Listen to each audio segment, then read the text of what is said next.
La factorisation, c'est quoi? Ben, toi, en troisième secondaire, tu as appris à faire ce qu'il y a ici, 5x plus 3 fois 6x moins 1. Puis, calculer que ça vaut 30x2 plus 13x moins 3. Ben, la factorisation, c'est l'inverse. C'est partir de la réponse pour trouver c'est quoi qu'on a fait. Donc, c'est ça, la factorisation.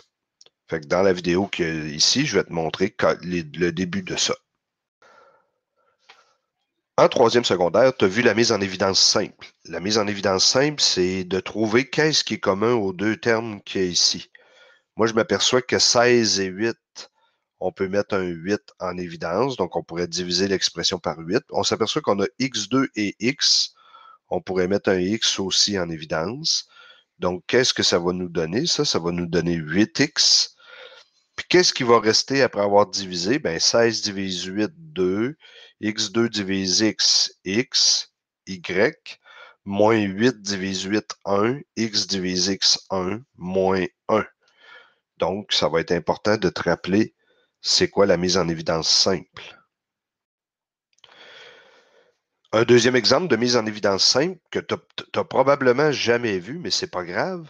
On essaie de trouver dans l'expression de gauche et l'expression de droite ce qui est commun aux deux. Bon, on s'aperçoit qu'il y a 2c plus 7, 2c plus 7, donc on peut diviser chaque expression par ça. Qu'est-ce que ça va nous donner ici? Bien, ça va nous donner 2c plus 7 fois 8a, parce que 8a avec le 2c plus 7, 2c plus 7, il va me rester 8a, plus 3 fois 2c plus 7 divisé par 2c plus 7, plus 3. Donc, tu viens de faire une mise en évidence simple. Tu as mis en évidence l'expression 2c plus 7.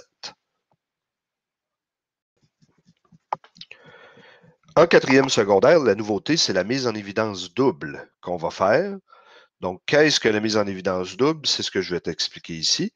Ben, premièrement, c'est comment qu'on ferait pour savoir que 6xy plus 8x plus 9y plus 12 est égal à 2x plus 3 fois 3x plus 4. Voici comment. Donc, premièrement, on regarde les deux premiers termes ici et on regarde les deux derniers termes ensemble. Dans 6xy plus 8x, qu'est-ce qui est commun aux deux? On s'aperçoit qu'il y a un 2 qu'on peut mettre en évidence et un x, donc on peut diviser l'expression de gauche par 2x. Dans l'expression de droite, on s'aperçoit que 9 et 12, ça se divise par 3, puis il n'y a pas d'autre terme qui est commun aux deux. Donc, on s'en va juste en dessous. Ça va nous donner 2x, parenthèse, 6 divise 2, 3. xy divise x, 3y, plus 8 divise 2, 4. X divise x, il reste 1. Plus le 3, on vient de mettre ici. Donc, on le met en évidence. Qu'est-ce qui va nous rester quand on va faire 9 divise 3? 3y. 12 divise 3, 4. Et on refait la même chose. Donc, on regarde qu'est-ce qui est commun dans les deux termes. On s'aperçoit que le 3y plus 4 est commun dans les deux termes. Donc, on peut le mettre en évidence. Il va nous rester 3y plus 4. Et l'autre terme, ben, on va diviser ces deux termes-là. Donc, ça va nous donner 2x plus le 3. On vient de faire une double mise en évidence. Je te redonne un autre exemple. Nous, on veut factoriser xy moins 3y plus 3x moins 9. Donc, on regarde dans les deux premiers termes qu'est-ce qui est commun. On s'aperçoit qu'il y a un y qu'on peut mettre en évidence. Dans le deuxième terme, j'ai 3 et 9. J'ai un 3 que je peux mettre en évidence. Une fois qu'on a fait ceci, on va diviser le premier terme par y. Donc, xy divise y, il va rester x. Moins 3y divise y, il va rester moins 3. Plus le 3. Plus 3, parenthèse, x moins 3, parce que 3x divise 3, 3, ça donne x, puis moins 9 divise 3, ça donne moins 3. On a quasiment terminé. On s'aperçoit que le terme x-3,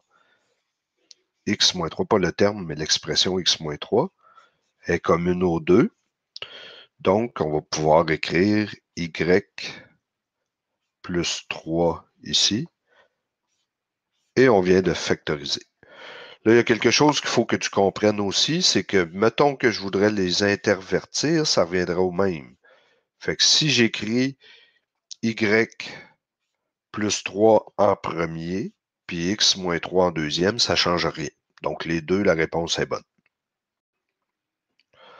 Un dernier exemple, puis après ça, c'est fini. Donc, ici, on a AB plus 30, on a 6B plus 5A. J'ai rien de commun dans les deux. C'est pour ça que j'ai mis une petite étoile ici. C'est que quand il n'y a rien de commun entre les deux puis qu'on te demande de factoriser, c'est sûr que ça se factorise. Ce qu'on fait, c'est qu'on va intervertir deux des termes. Souvent les deux du milieu. Tu n'es pas obligé de faire les deux du milieu, mais moi, c'est souvent ces deux-là que j'intervertis. Puis ça fonctionne quand même assez bien. Plus 6B. Fait que tu as mis ton B à 6B à la place du 30. Plus 30. Plus 5A. Puis là, on recommence la même chose que tantôt. Qu'est-ce qui est commun aux deux premiers? Qu'est-ce qui est commun aux deux derniers? On s'aperçoit que dans les deux premiers, j'ai un B qui est commun. Dans les deux derniers, j'ai un 5 qui est commun. Fait que moi, ça va me donner B, parenthèse, AB divise B, A, 6B divise B plus 6. Excuse-moi. Plus 6. Plus le 5 qu'on met en évidence.